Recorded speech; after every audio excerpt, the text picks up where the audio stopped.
Ձեր կարծիքով Նիկոլ Փաշինյանին հատուկ են Լուկաշենկոյի կողքին նստեցրել, թե համընկել են Մոսկվայում։ Ու չեմ կարող ասել ես։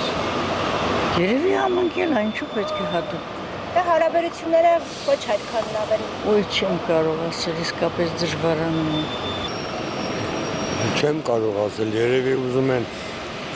մոտիկացնեն իրար հետ, կարող է, ինչ ասել։ Այսինքն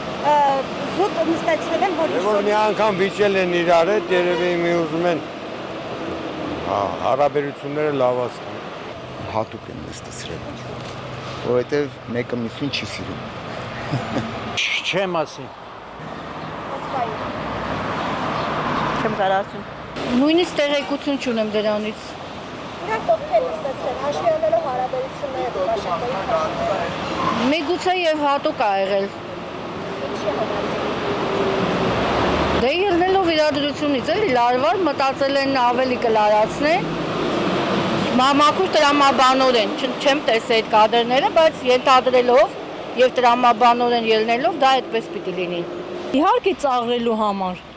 Տեղից ոտքից գլուխ ծաղրանք է, ափսոս մեր հայրենիքը։ Այդքան բան կասեմ, որպեսզի զոմբիները այնտեղ չգրեն, վայ, սենցն է։ Շատ դժգոհ եմ իրավարած քաղաք, նա չի կարողանում ոչ իմանալ, մարդը էմոցիաները չի կարողանում պահել, ոնց կարող է նա երկիր ղեկավարել, ծաղրուծանակ ա մեր երկրին, ափսոս։ Նույնիսկ ռուս լրագրողը եթերում շփոթել է Փաշինյանին, իբրև թե շփոթել է Ադրբեջանի նախագահին։ Դե ծաղրում են, դուք չեք տեսնում, դուք որպես Հայաստանի բնակիչ չեք տեսնում, որ ծաղրում են նրան ծաղրում են, նա մեր երկրի դավաճանն է, ծաղրուծանակն է և աղքատ, շատ վատ ապրող մասայի հպարտությունը, որոնք չգիտեն հայրենիքն ինչ է, հպարտությունն ինչ է,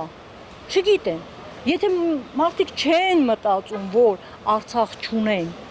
100 տարի հետո երկելու հետ ենք բերելու, որ մի թուրքի տարածեն հետ բերել, այս դավաճանը, պատժվի շատ դաժան, շատ։ Ճիշտն ասած չեմ նայել։ Մոսկվայում իրար կողքի են նստեցրել հաղթանակյալները։ Ձեր կարծիքով հատուկ թե այդքան եկել է։ Չեմ կարող ասել։ Երկուսն էլ տարբերակ է։ Չգիտեմ, ես պոլիտիկայով չեմ եկել։ Չեմ կարող ասել։ Հատուկ։ Դե բոլորս էլ գիտենք գլխի ենք ընկնում։ Քաղաքականություն է շատ հնարավոր է ու ռուսը հենց այնպես ոչինչ չի անում։